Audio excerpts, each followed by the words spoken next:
Mission Impossible. Long-time viewers of the channel will know how my attitude towards the series has only grown in appreciation over the years. Fallout in particular I would cite as being one of the greatest spy action movies ever made, and I think that Tom Cruise has done wonders championing some phenomenal practical movie-making magic. In the tradition of the Bond films, every penny is up on screen with this series, and Tom Cruise will entertain you or literally die trying. Dead Reckoning Part 1 was released in summer 2023, and I think I probably had a reaction similar to most people with that one, that of, yeah, pretty good, not the best in the series, it's a bit long, but still very solid, and features some phenomenal action sequences, and I've been anticipating the follow-up since then, so here we are in 2025 with Dead Reckoning Part 2. Or the final reckoning, since someone in the Paramount marketing team presumably decided it was to Dead Reckoning Part 1's box office detriment to signal that the audience were only going to get half the story with that film, but now I find it just mildly infuriating that I have a Blu-ray sitting on my shelf forever which labels itself as Part 1 when Part 2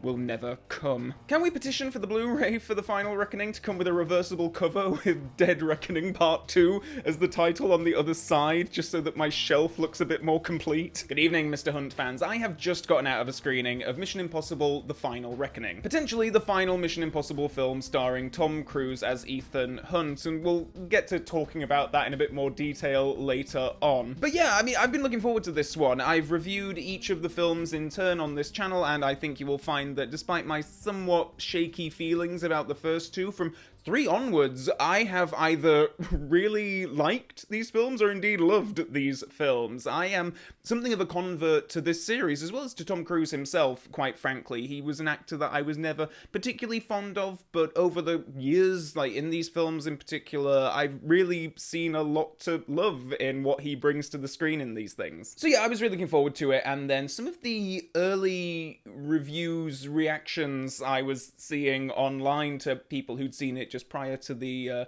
wide release, mixed, I would say. I was seeing a lot of people talking about the bloated runtime and all of the pointless exposition and what have you, and so I was like, oh god, okay, maybe I should temper my expectations.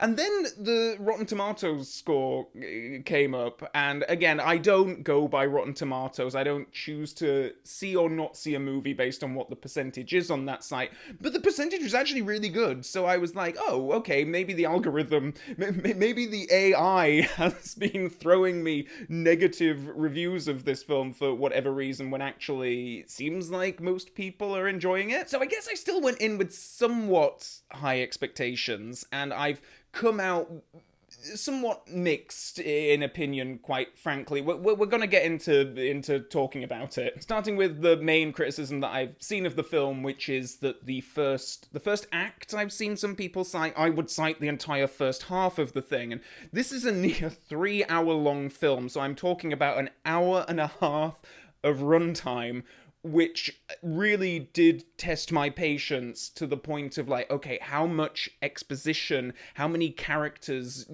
do they need to try and jam pack into this thing? Because I felt for like 90 minutes I was seeing something of an extended montage, quite frankly. The first 15 minutes zip about all over the place, and I kind of thought, I gave it that, and I thought, okay, well, let's just wait for it to get settled and then it'll tell the story it wants to tell. I thought it took a lot longer than that in order for it to settle. It felt quite choppy.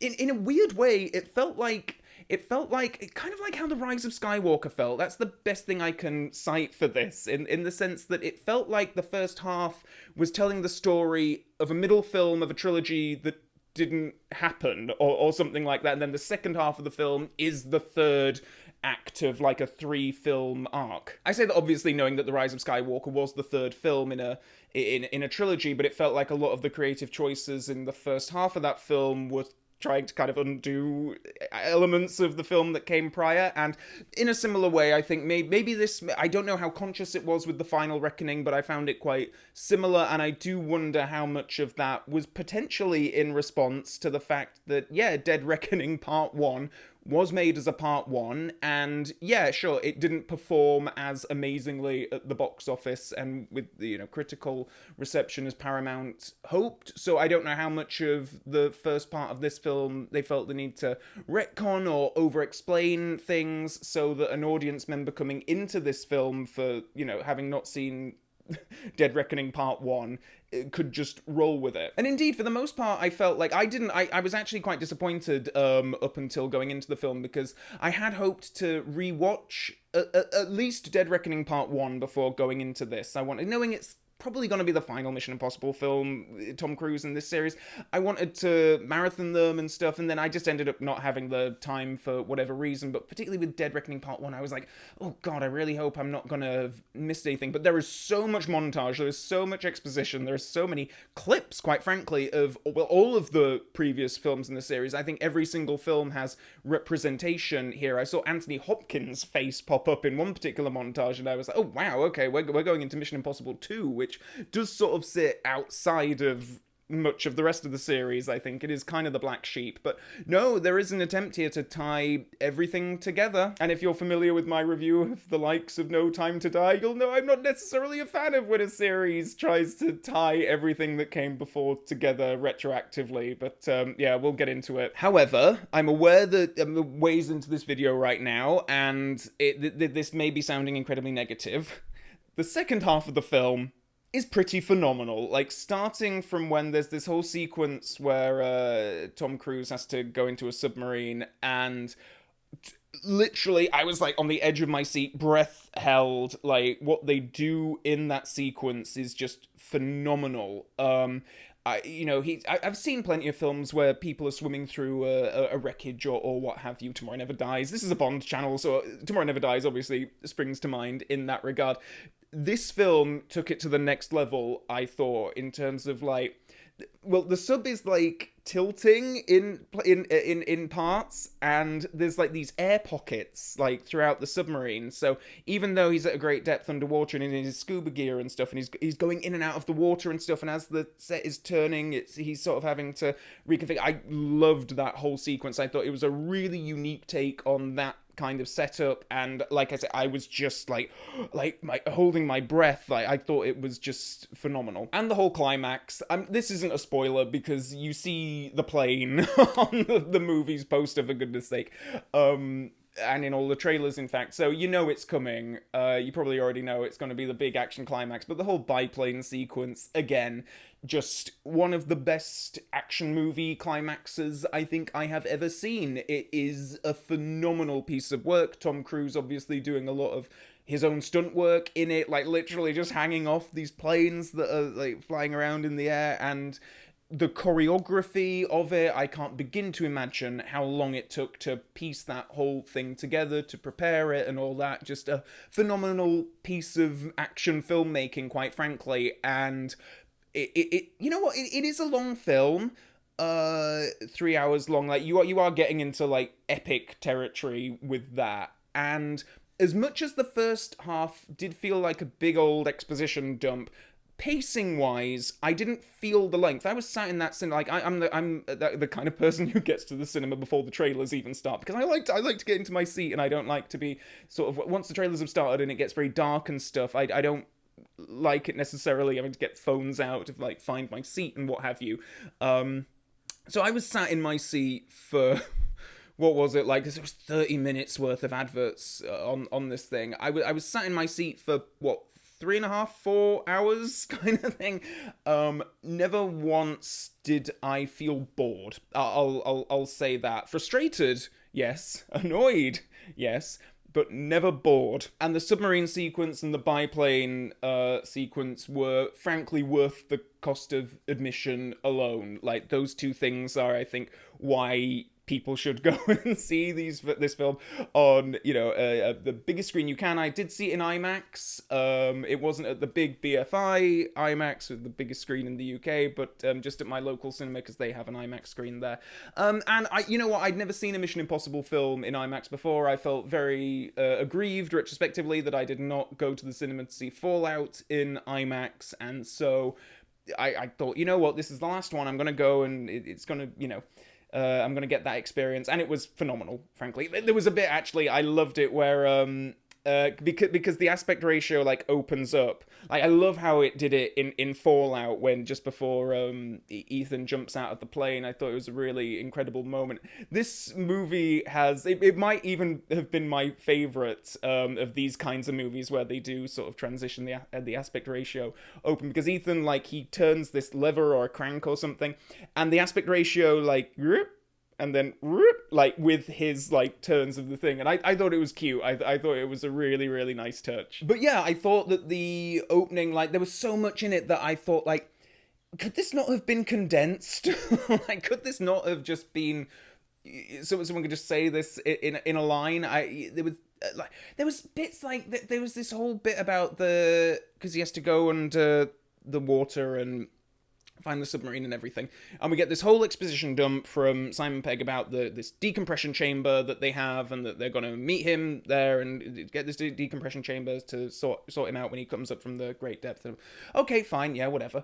But then Ethan ends up on a different submarine with a whole other bunch of people who also go through a sort of a rescue sort of plan involving their decompression chamber. And again, we're getting this same exposition, and there are these flashes of like the scenarios and stuff. I do think that this film is very aggressively edited. I can't begin to imagine like what the first cut of it was like. But anyway, just and then that second decompression scenario never ends up happening in the film. So I was kind of like, did we really need 2 explanations of how, you know, he's going to get decompressed after this, after his experience down in the submarine? There were just lots of things like that I felt were redundant. And so many instances talking about the stakes. There are so many lines in this film where people are just saying, the fate of the world is at stake. Billions of people will die if we do not do... Well, no, not if we do this. Not if you do,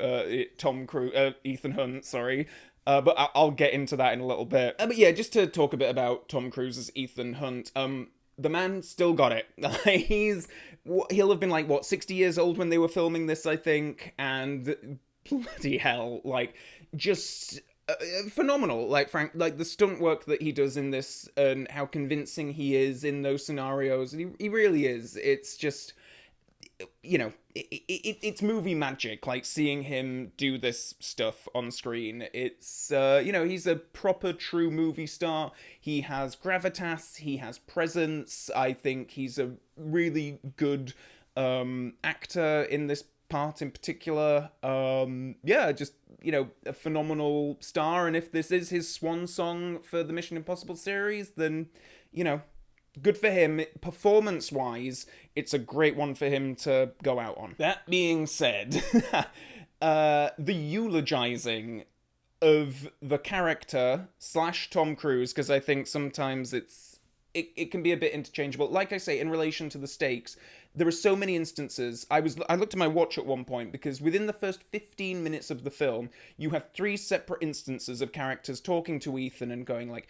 Ethan, you are the only person who can do this. We owe you everything, Ethan. Millions, billions of lives are on your shoulders, Ethan, and we know we can trust you because you're the most phenomenal human being to ever live, and we know we can trust you, and all this kind of stuff. And it was like, I was like, okay, well, 15 minutes in, they're getting this out the system, I suppose, explaining the stakes and what have you. It never stops. Every 5 or 10 minutes, there is a moment where someone turns to him and is just like, you are amazing and brilliant and wonderful, and oh my god, the world would have ended if we didn't have you in it, kind of stuff. And any screenwriter, or indeed editor, for their right mind, would probably look at something like that. You know what, maybe we've got one too many instances of this, and maybe this is just me. I'm English, so, you know, a shake of a hand and a well done is enough. Like, fine, you know, that's me validated. I don't need any more than that. You know, the James Bond films, for instance, it's like, you know, I think that there's that one line in The World Is Not Enough, which I think really sums up the attitude of, you know, Bond's superiors to him, even though he has saved the world and countless millions of lives over the series. If there's even the slightest chance Bond will succeed, he's the best we have. Although I'd never tell him. And it's in stark contrast to this film, I think, where they're never going to let you forget that, the weight of the world on his shoulders kind of thing. There's even one scene with Hayley Atwell, and again, we'll get talking to her in a bit, where, the gist of it is, why can't you just have the fate of humanity, in the palm of your hand? Because you're the only person that we can trust, Ethan Hunt. And like I say, any screenwriter or editor in their right mind, I would have looked at that. Maybe we're overplaying this a little bit. It comes from somewhere like that. It's a creative choice to do that, whether it be Tom Cruise's ego or, people talk about these films as like, oh, they're just, good action films, no messaging, no unwanted, shoehorning in of messages or whatever. And there's messages in there, all right. And I can't quite pinpoint like where it comes from. Like, is it a Scientology thing? I don't know, but for me, and the other films have done this as well, as much as I love and adore Fallout, there is that bit at the end with Rebecca Ferguson where they just talk about how amazing Ethan is and, the weight of the world on his shoulders, all that kind of stuff. It's a kind of eulogizing that frankly, I, see in religious epics, because I love me a Ben-Hur and a Ten Commandments and those kinds of things. And yeah, Jesus Christ in Ben-Hur is not eulogized as much as Ethan Hunt is in Mission Impossible: The Final Reckoning. Again, maybe this is just my inherent Britishness, my, sensibilities towards praise leaning more towards the, What you mean? A good nod and a well done isn't enough for you?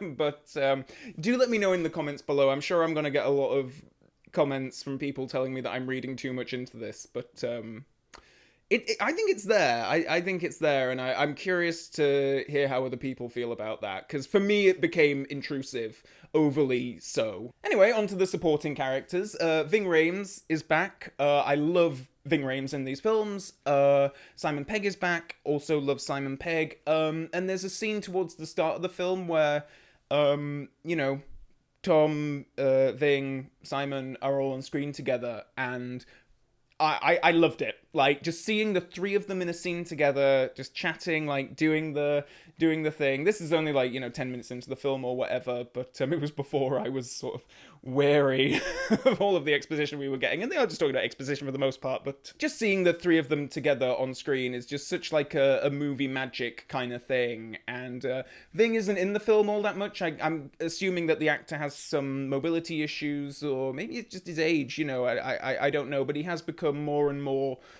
sedentary, I guess, as the series has gone on. And so he's never, like, out in the middle of the action kind of thing as the films go on. But he has charisma by the bucket load. I love him and Tom Cruise together. I think that they have a fantastic chemistry. And he's just been here since the start, obviously. So he's special in that regard as well. Really loved Ving Rhames in this film. Like, genuinely, I thought he was great. Same for Simon Pegg as well. I think he gives a reliably fantastic performance. Just a reliable face, a reliable figure in these films. I like him an awful lot. He doesn't have all that much new stuff to kind of do. I don't think they progress the character all that much, but really like him an awful lot and very glad to see him back. So the other most important team member in this, Hayley Atwell. Now, I have to admit, like, I did a trailer like months ago for this. I didn't go in and sort of like deep dive and, analyze it or anything, because I knew I was going to see the movie anyway. So I figured, well, I don't want to go too deep into it. And given that all the posters, in a stark departure from previous installments, all of the posters focus on Cruise himself. There's hardly anything of the supporting characters. And again, I don't know if this is something to do with the lack of positivity towards Dead Reckoning Part 1, that they decided, like, oh god, okay, well, we can't do the character posters anymore. What people want is Cruise and stunts, so just base the posters around that, and we'll go. But I think it's kind of a shame, because I do really like the posters that they come out with for the Mission Impossible films, where they have the supporting characters in there as well. Anyway, my point being that I didn't know if Hayley Atwell was actually coming back for this or not. In the film prior, obviously, Rebecca Ferguson leaves the series, and she is replaced, for lack of a better term, with Hayley Atwell. And I mean, I love Rebecca Ferguson as Ilsa in these films. Just fantastic. Again, like up there with Ving and Simon for me.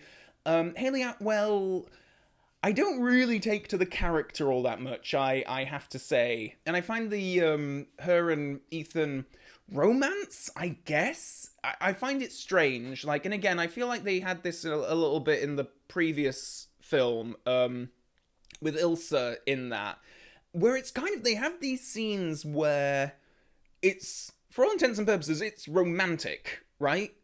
And yet it's never quite, you never quite get that absolute confirmation that it is a romantic entanglement, even though it's really weird. I don't know how to articulate it.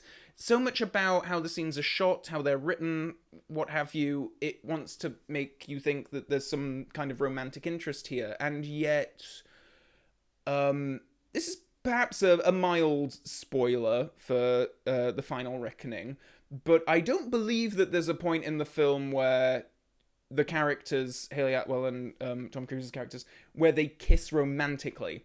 They kiss as part of mouth-to-mouth resuscitation, and that's it. There's no kind of...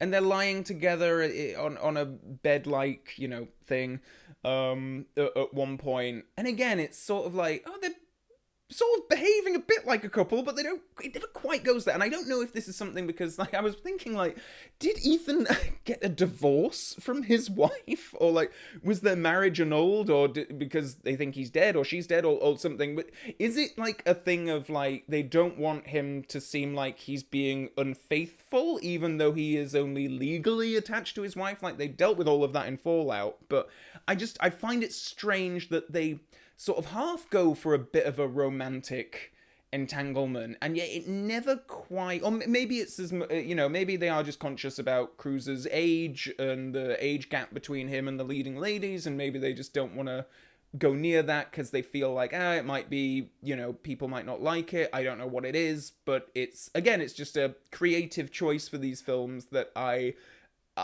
just want to know where it comes from, basically. Pom Klementif is back. I hope I'm pronouncing that correct. And she very almost makes up for the lack of Rebecca Ferguson in the film for me. I think her character is lovely. I think in Dead Reckoning Part 1, she was one of the highlights of that film, quite frankly.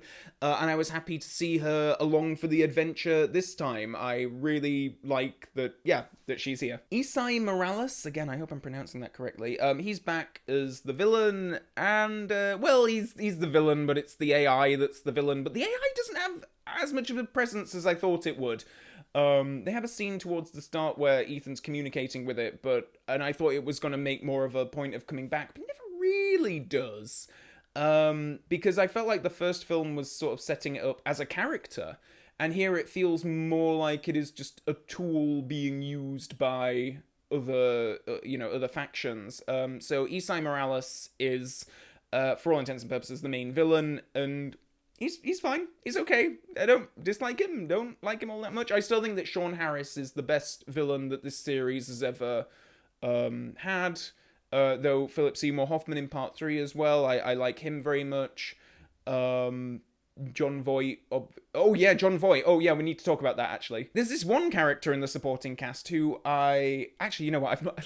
Give me a second. I need to look up if he was in the first film. Okay, when I say first film, I mean Dead Reckoning Part 1. But, okay, this character was in Dead Reckoning Part 1. Jasper Briggs. And, again, maybe this is a mild spoiler. It doesn't affect the film at all. So I don't know if it counts as a spoiler, if it's completely inconsequential, but it is revealed that he is actually Jim Phelps Jr., and he is John Voight's son from the first film. Well, John Voight was in the first film, so he's that character's son. This film's running time is already quite, bloated, and that scene, there's this scene where this is revealed to Ethan, we have flashbacks to the first film and everything, and you think it's going to go somewhere, because like, oh, okay, this is a reveal of sorts. Never goes anywhere.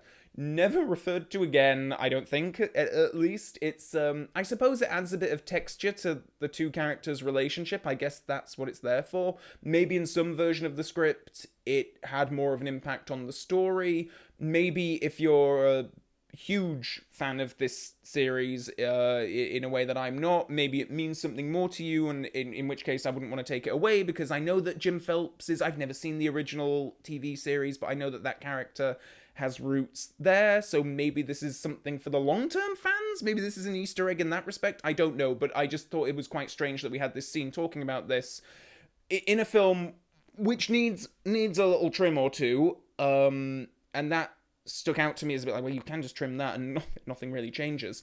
So, yeah, again, a strange moment. I wasn't quite sure why it was here. Maybe you can let me know in the comments below if you're more up with this series than I am. There's a whole load of other characters in this thing. Angela Bassett is back, and I love Angela Bassett. She's here as the president, and that feels completely right for her. Then there's a bunch of people like, Hannah Waddingham is in here, and I love Hannah Waddingham. Mark Gatiss, Nick Offerman, I can never pronounce his name, McCallany? Holt McCallany? McCallany? The guy from Mindhunter. I really liked Mindhunter, and he's the one that wasn't Jonathan Groff. So yeah, there are an awful lot of characters in this thing. There's a point where Ethan goes on a submarine, and I don't know the actor's name. Mr. Milchek from Severance. he's on it. So again, all these recognizable faces. I felt a few too many, perhaps. Because Ethan's team in this is also pretty big. And then again, like, maybe mild spoilers on this reveal, but the guy played by Rolf Saxon from the first film, he's back here as well, in quite a significant role, actually. And I kind of like some of what they do with him, I guess. But again, it was one of those things where I didn't need this all to tie back to a film that I haven't seen in a few years, what have you. I don't know, maybe some people appreciate that. Again, maybe I'm just jaded because of how No Time to Die just tried to tie everything back together, everything that you've seen, retroactively. And so my back goes up a little bit when movies try to do that in a way that I don't really feel like it needed to. Does it add texture to the universe of the film? Maybe, I guess, if you care. And yeah, Rebecca Ferguson doesn't return at all, aside from some flashbacks, which I was a little bit surprised at, because I must admit, like, I was one of the people sort of theorizing, like, after the previous film, like, maybe she could come back. But no, I guess that character is truly, out of the way, and, okay, whatever, 3 great films with her in it, so I'm not complaining. Maybe we did get our fill of Ilsa. I just love the character so much. And again, her, Tom Cruise, Ving Rhames, Simon Pegg on screen together are my favourite Mission Impossible ensemble, so of course I would want to see the 4 of them reunited. But hey. So it's a mixed bag. In a lot of ways, I felt very similar to it as I feel towards the likes of Peter Jackson's King Kong is actually a good example for me of a film that I feel like there's like a 9 out of 10 2-hour movie trapped in a 6 out of 10 3-hour movie, and The Final Reckoning was very much that for me. I felt that a lot of what went on in the first half should have been condensed, and maybe then we could have gotten to some of the more fun stuff a bit sooner. Not even sooner, just with fewer entanglements. Like, I mean, really, there is so much data dumping in that first half that it becomes somewhat overwhelming. And I have a tolerance for these things, because I was like, half an hour in, I was like, yeah, this is okay. But then it kept on going for at least another 45 minutes to an hour of just exposition after exposition after exposition. And, not much. This is a series that in previous films felt perfectly fine with just saying, the rabbit's foot. It's just the MacGuffin that the spies are after, and it's just an excuse for all of these fabulous action sequences. And I'm a big Alfred Hitchcock fan. I am completely fine with them doing that. Like, yeah, Hitchcock would construct a film by, thinking of set pieces. Okay, I want a film where a crop duster tries to kill a guy in the middle of nowhere, and there's a chase on the face of Mount Rushmore go ahead, writer, and construct a film where I can film those two set pieces. And in a lot of ways, that's how Mission Impossible is. You know, there are these fantastically elaborate, well done action sequences strung together by scenes where, you know, people are talking and you're sort of a bit like, oh, okay, I'm sort of gisting this, but it's fine. I don't care. I don't need to know the nitty gritty details. I just need to know what the characters are after. And indeed, and in this, I was never unclear about what the characters were after or why they were after it.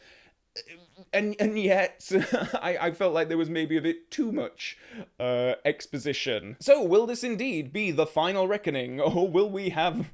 you know, it'd be hilarious if they came out with Dead Reckoning Part 3 after this, and this retroactively became a Part 2. I sense that, yeah, this feeling does have a sense of finality to me by the end of it.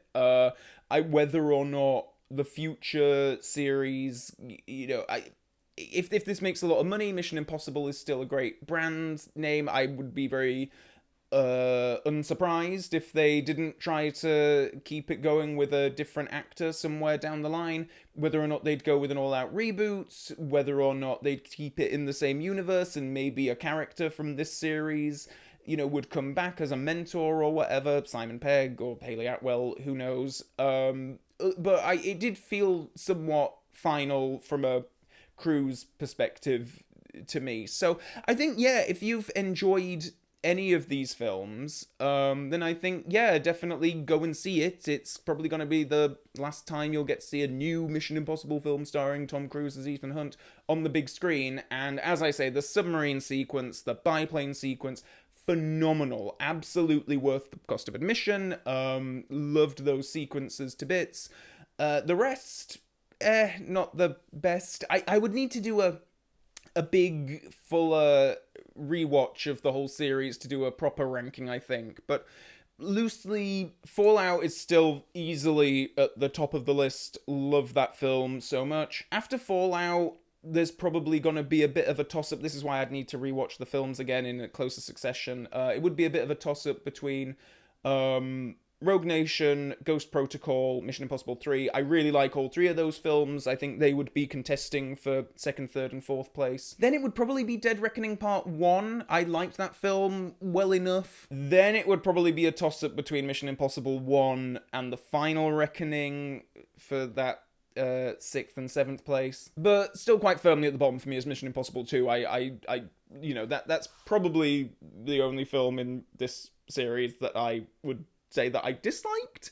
But yeah, so maybe with that in mind, you know, 7 films out of 8 that are entertaining and, you know, fun in different kinds of measure. It's a pretty good run by any stretch, I think. Do let me know your thoughts on this film in the comment section below, because I've seen an awful lot of differing opinions on this one. So I think I do get the sense that it is kind of polarizing. But hey, do let me know below. Also below, you can click the subscribe button and the Mrs. Bell notification button to stay up to date on future video uploads. There are links to a variety of my social media pages. And with all that being said, and until next time, Bond fans, so long for now.